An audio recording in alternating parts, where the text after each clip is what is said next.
Hey everyone, and welcome back to Cyber Mornings Daily. Yeah. You know we like to keep things snappy around here, Yeah, right? keep it short and sweet. Yeah, exactly. We try to bring you the most fascinating cybersecurity insights, but, without taking a bite out of your precious time.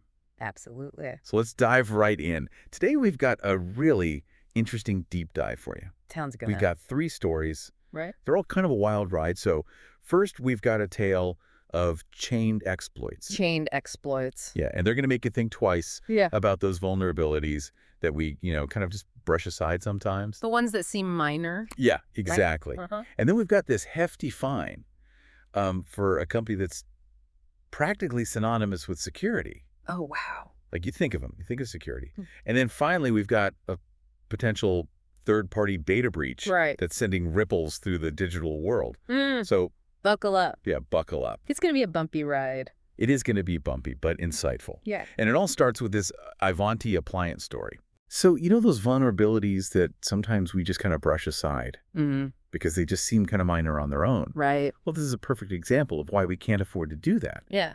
Attackers, they're getting very crafty and they're chaining these smaller weaknesses together Yeah, they're getting really good at it. to get some pretty significant results. It's scary. It is like those old school domino chain reactions, Oh, But instead of toppling colorful blocks, they're toppling entire systems. right. And in this case, we're talking about Ivanti appliances specifically, Okay. versions 4.6 and earlier. And they are being targeted by a whole series of vulnerabilities. Now, individually, they might not seem like much. We're talking an administrative bypass here, a SQL injection there, Right. even some remote code execution flaws. Okay. But when you string them all together, Uh-huh. it's a recipe for disaster. So hold on. Back up for a second. For those of us who aren't fluent in security jargon, Right. break down what chained exploits actually means. Sure, imagine a burglar's trying to break into a house. Now they could try and kick down the front door, Yeah. which is noisy and difficult. Makes a lot of noise. Or they could find a series of smaller weaknesses, Like what? an unlocked window, Okay. a loose doorknob, Uh-huh. a hidden key, Yeah. and quietly work their way inside. That's essentially what's happening with chained exploits. Okay. Attackers are exploiting multiple, often seemingly minor vulnerabilities in sequence to gain access and control. So in this Ivanti case, Mm. what are the specific vulnerabilities they're chaining together? Okay. And what's the end game? Well, so we've got a few players in this exploit chain, each assigned a CVE number for easy reference. Right. There's CVE 2024-8963, Okay. which allows for administrative bypass, Mm. CVE 2024-9379, which is our SQL injection vulnerability, Okay. and then CVE 2024-A190 and CVE 2024-9380, both of which allow for remote code execution. Now, on their own, these might not set off alarm bells for every security pro, but attackers are exploiting them in a very specific sequence, using one to leverage the next, and ultimately gaining full control of the Ivanti appliance. That's pretty scary. So what can people who are using these appliances do to protect themselves? I mean, are we talking full-on system overhaul? Well, the good news is, Okay. upgrading to the latest version of the Ivanti appliance is the most effective way to close these security holes.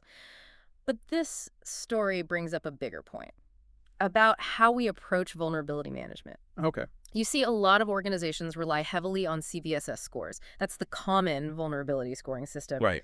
to prioritize patching efforts. Mhm. And while CVSS scores can be helpful, they don't always tell the whole story. So a vulnerability with a low CVSS score might not seem like a big deal on its own. Right. But as this Ivanti case shows, when you factor in the potential for chained exploits, Yeah. those seemingly minor weaknesses can suddenly become major liabilities. Yep. It's like thinking you've just got a pesky mosquito bite Mm-hmm. and then realizing it's actually a spider bite.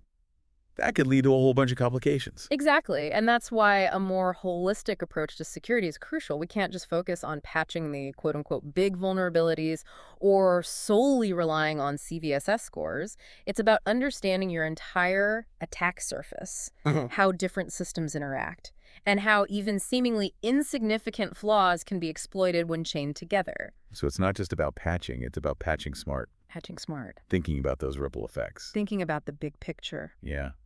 And that brings us to our next story, Okay. which is a perfect example of how even companies that are known for their security can stumble. I'm talking about PayPal. Oh, PayPal. Just got hit with a $2 million fine. No way. For security lapses. Yeah. And the details are pretty eye-opening, even for a seasoned cybersecurity enthusiast like myself. Really? Yeah. Wow. So let's get into that. Let's dig in this PayPal situation, because honestly, it's a bit of a head scratcher. You think of PayPal, you think secure online transactions, but Exactly. even they can trip up. And this time it cost them a cool $2 million. $2 million. For a company that processes billions of dollars? That's got to be pocket change for them. It really is. What exactly did they do to warrant that kind of fine? Well, it's not really about the money. Okay. The $2 million is nothing to sneeze at. Right. It's about the principle of the thing and the potential impact on consumer trust. Right. You see, PayPal rolled out a system for users to access their 1099 tax forms. Okay. Sounds simple enough, right? Yeah. Well, the system had some flaws, some serious flaws. Like what? That ended up exposing customers' social security numbers. Wait, social security numbers. Exposed. That's like the holy grail for identity thieves. Exactly. And the New York State Department of Financial Services didn't mess around. They launched an investigation and found that PayPal's security practices were lacking on multiple levels. Think insufficient multi-factor authentication, weak access controls, and basically a whole bunch of gaps in their policies regarding identity management and data protection. So I'm starting to see why that fine was issued. But how does a company like PayPal, with all of their resources and expertise, let something like this happen? It seems so basic, especially for a financial giant. That's the million-dollar question, isn't it? It really is. It highlights a crucial point. Security is not a set-it-and-forget-it kind of deal. It requires continuous vigilance, Right. assessment, and a commitment to best practices at every level of an organization, from the top down. So it's not just about having the right technology in place. Right. It's about having the right mindset, the right culture of security. Absolutely. And that's a lesson that applies to organizations of all sizes, Right. not just the PayPals of the world, whether you're a global corporation Oh. or a small startup. The core principles of security remain the same. Strong authentication, Okay. robust access controls, data protection, and comprehensive policies. Yeah. These are the foundational pillars. You know, it's easy to think, oh, that's a big company problem. But this PayPal situation is a wake-up call for all of us. Right. It can happen to anybody. Yeah, we need to be reviewing our own security policies Absolutely. and procedures, making sure that we're not overlooking the basics. Exactly. It's like checking the smoke detectors in your house. Oh, yeah. You might not think about them every day, Right. but you sure want them to work when you need them. Exactly. Security is the same way. It's about being proactive, not reactive. Being proactive, not reactive. That's the Yeah. key. And speaking of proactive, our final story today takes us into the murky world of third-party data breaches. Third-party data breaches, they're becoming increasingly common. They are. And increasingly scary. Yeah. This time, it's a telecommunications company called TalkTalk. TalkTalk. That's in the hot seat. And the details are still unfolding. Apparently, they're investigating a potential data breach involving one of their suppliers, a company called CSG Ascendon. CSG Ascendon. Ah, yes. The TalkTalk incident. It's a case that really underscores how interconnected we are in this digital age and how a single point of weakness can create a ripple effect that impacts countless others. So this one started with reports of a massive data leak. Something like 18.9 million TalkTalk customers Wow. potentially affected. But then TalkTalk clarified that the actual number is much lower, and that the data originated from the CSG Ascendon platform, not directly from their own systems. Interesting. So what's the real story here? Well, it seems that the threat actor who claimed responsibility for the incident clarified that they gained access not through a direct attack on TalkTalk, Okay. but through an exploit targeting CSG Ascendon's platform. So it wasn't a TalkTalk breach, Yeah. or rather a CSG Ascendon breach. Exactly. That indirectly impacted TalkTalk customers. So it's like that saying, you're only as strong as your weakest You link. got it. Yeah. Even if TalkTalk had their own security locked down tight, Right. a vulnerability in their supplier system created an opening for attackers. Precisely. Yeah. And that's why third-party risk management is so crucial. It really is. It's not enough to just secure your own house. Yeah. You need to make sure the houses you're connected to are secure as well. This is making me think about all the different vendors and service providers we rely on in our own lives. For sure. Email platforms, cloud storage, Payment processors. payment processors, social media, the list goes on and on. It does. It's kind of overwhelming when you start thinking about all the potential points of vulnerability. It is. But it's not about getting overwhelmed. Okay. It's about being aware and taking steps to mitigate those risks. Right. And it starts with due diligence. Before you engage with any vendor, especially one that will be handling sensitive data, Uh-huh. you need to vet them thoroughly. Okay. Ask tough questions About what? about their security practices, their incident response plans, Oh. their overall posture. Yeah. Don't be shy about asking for documentation, certifications, That's- even third-party security audits. You have a right to know how your data is being protected. Absolutely. And once you've selected a vendor, make sure you have a solid contract in place Right. that clearly outlines their security obligations. Data encryption requirements, access controls, breach notification procedures, even penalties for failing to meet those standards. It all needs to be spelled out. It all needs to be there in writing, black and white. Right. And let's not forget about ongoing monitoring. Oh, that's so important. You need to stay informed about any security incidents or vulnerabilities affecting your vendors, and be prepared to act quickly if something goes wrong. It's about being proactive, not just reactive.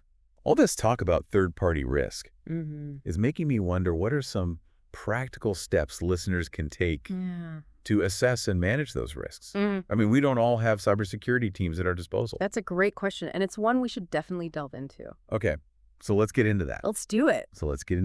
All right, so let's tackle this thorny issue of third-party risk management. Yeah, it can feel kind of overwhelming, especially for those who don't, live and breathe cybersecurity. Not everyone's a security expert. Yeah. So let's break it down into some practical steps that Yep. anyone can take. Sounds good. First off, let's acknowledge that you don't need a fancy cybersecurity team Okay. to start taking control of these third-party risks. It's all about building a layered approach. All right. Starting with those foundational elements we talked about earlier, Right. due diligence is key. So important. Don't be afraid to grill those potential vendors about their security practices. Absolutely. Ask those tough questions. Yeah, it's like dating, Right. right? You wouldn't just jump into a serious relationship Right. without getting to know the person first. Exactly. Same goes for vendors. Ask for details about their security policies, Mm-hmm. procedures, Uh. incident response plans. Don't just take their word for it. Right. Ask for proof. Yeah. Ask for certifications, audit reports, anything that kind of demonstrates that commitment to security. Absolutely. And once you've chosen a vendor, Okay. make sure that all those security requirements Right. are clearly outlined in your contract. Spell out things like data encryption standards, access controls, breach notification procedures, even penalties for non-compliance. Okay, so this might sound a little intense, but it's really about protecting yourself. Exactly. Think of it as an insurance policy for your data. And once that contract is signed, Right. the work's not over. It's not a one-time thing. Ongoing monitoring is so crucial. So crucial. Stay informed about any security incidents or vulnerabilities that might affect your vendors. Stay vigilant. There are plenty of resources out there to help with that. Like what? Security news sites, industry blogs, even threat intelligence platforms. Right. They can provide valuable insights Mhm. into the latest threats and vulnerabilities. And don't forget about the human element. Oh, the human element. Right. So important. Okay. Your employees who interact with these third parties, they need to be trained on security best practices. Absolutely. They need to understand the importance of strong passwords, phishing awareness, and data protection. It's all about creating that culture of security awareness Yes. throughout your organization. Exactly. Everyone needs to be on board. You know, this whole conversation about third-party risk, it's making me think back to our first story about those chained exploits targeting Avanti appliances. Oh, yeah, I see the connection. It's like those vulnerabilities are a microcosm of the larger cybersecurity landscape. Exactly. One seemingly small weakness can have a ripple effect that extends far beyond its initial point of impact. It's true. And it really reinforces this idea that cybersecurity is a shared responsibility. We all have a role to play in creating a safer and more secure digital world, Right. whether it's being diligent about our own security practices or holding our vendors accountable for theirs. And on that note, let's wrap up today's deep dive. Sounds good. With a key takeaway. It's not enough to just focus on our own security. Right. We need to be thinking about the entire ecosystem, the interconnected web of vendors and service providers that we rely on. The whole picture. Yeah, because as we've seen today, a vulnerability in one part of that web can weaken the entire structure. Well said. So listeners, as you go about your day, take a moment to think about those third parties that you interact with. Are you confident in their security practices? Have you taken steps to mitigate those risks? These are questions we should all be asking ourselves regularly. And remember, knowledge is power. The more we understand about the threats we face, the better equipped we'll be to defend against them. Thanks for joining us on Cyber Mornings Daily, folks. Stay vigilant, stay informed, and stay safe out there. Until next time. So what are some of those practical steps? Yeah, great question. So let's get practical. First off, we talked about due diligence, right? Right. Vetting those vendors thoroughly. But what does that actually look like? Yeah, what are we actually doing? So start by asking for their security policies, their procedures, how they handle incidents. Don't be afraid to get into the nitty-gritty. Okay.